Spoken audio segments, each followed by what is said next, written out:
Bonjour les élèves et bienvenue dans cette petite vidéo consacrée à la carte de l'Empire romain. Empire romain que nous allons plus particulièrement étudier entre le 2e siècle et le 5e siècle après Jésus-Christ. Ainsi nous ferons la liaison entre le programme de 6e et celui de 5e. Alors Rome, c'est à la fois une cité, la plus grande cité du monde antique avec 1 million d'habitants, et un imperium, un empire. Cet empire est dirigé par un imperator, un général victorieux, ce qui a donné le nom en français d'empereur, et chaque empereur va donc faire des guerres pour obtenir des conquêtes et montrer qu'ainsi il a la faveur des dieux. Cet empire, il est colorié en orange sur cette carte. La principale difficulté va être de colorier le fond de carte. Alors ce fond de carte, vous l'avez téléchargé. Maintenant, il faut l'imprimer. Ensuite, il va vous falloir vous munir de crayons de couleur. Alors, un bleu pour les mers et les océans, un orange donc pour l'Empire romain, un vert pour le reste des terres, et on peut également prendre un rouge pour colorier les disques qui représentent les cités romaines. Ensuite, deux stylos, un stylo noir pour les noms terrestres et un stylo bleu pour écrire le nom des mers, des océans et des fleuves. Alors là, je viens de griser les mers et les océans, ce qui rend la carte un peu plus lisible pour les élèves en grande difficulté. Vous pouvez également télécharger ce fond de carte un peu plus aisé. Alors, la base, c'est de repérer la mer Méditerranée. Voilà, je fais une croix au niveau de la mer Méditerranée. Ensuite, il va falloir colorier les terres romaines. Eh bien, c'est simple. En fait, on va partir du bord de la mer Méditerranée. Voilà. Et on va colorier jusqu'au pointillé qui représente les frontières de cet empire romain. Voilà, et puis on colorie doucement. Et ça va aller. Alors là, c'est pour l'Afrique, mais en Europe, c'est exactement la même chose. Donc on va partir du bord de la mer Méditerranée, et puis on va aller jusqu'aux frontières de l'Empire. Voilà, et puis on va colorier doucement. Et puis, pareil pour l'Asie.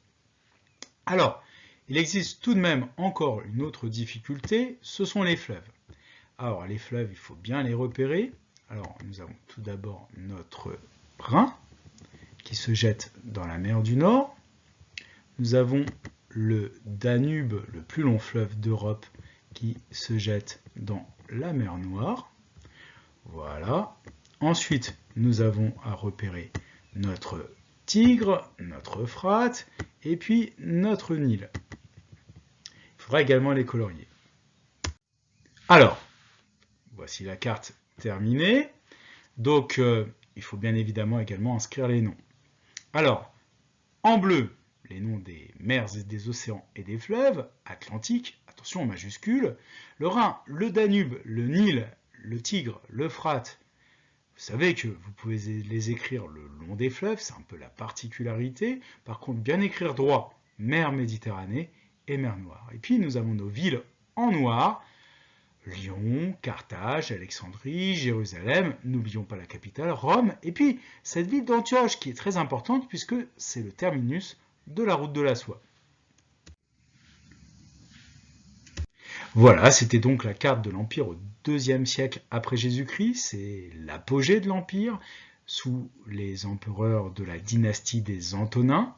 On parle de Pax Romana, de paix romaine, l'Empire ne s'agrandit plus, hein. Il va même commencer à se protéger des autres peuples, protéger juridiquement déjà, hein, puisque d'un côté il y a les barbares, et de l'autre côté il y a les barbares romanisés, hein, qui vivent donc à la romaine.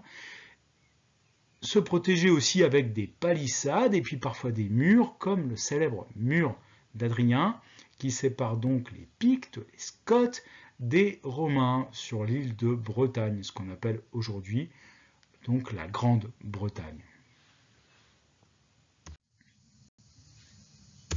Passons à l'Empire au IVe siècle. Alors, en 330, sous Constantin, une nouvelle capitale est fondée, c'est la ville de Constantinople. Voilà, je l'entoure. Alors, Constantinople a quand même une particularité essentielle, c'est qu'elle est entre l'Europe et l'Asie, coupée en deux par le détroit du Bosphore, et donc en fait elle relie aussi la mer Noire à la mer Méditerranée. C'est vraiment une position de carrefour, une position qu'on pourrait appeler géostratégique, hein. On est là aussi dans un terminus de la route de la soie, et on est dans la partie la plus brillante, la plus riche, la partie chrétienne aussi, de cet empire au IVe siècle. Nous sommes en Orient.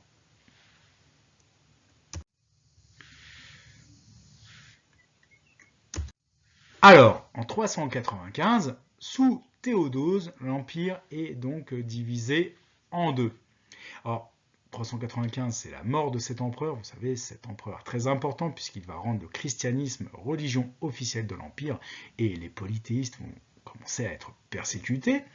Mais également, il a deux fils et il décide de donner une partie occidentale à l'un et une partie orientale à l'autre.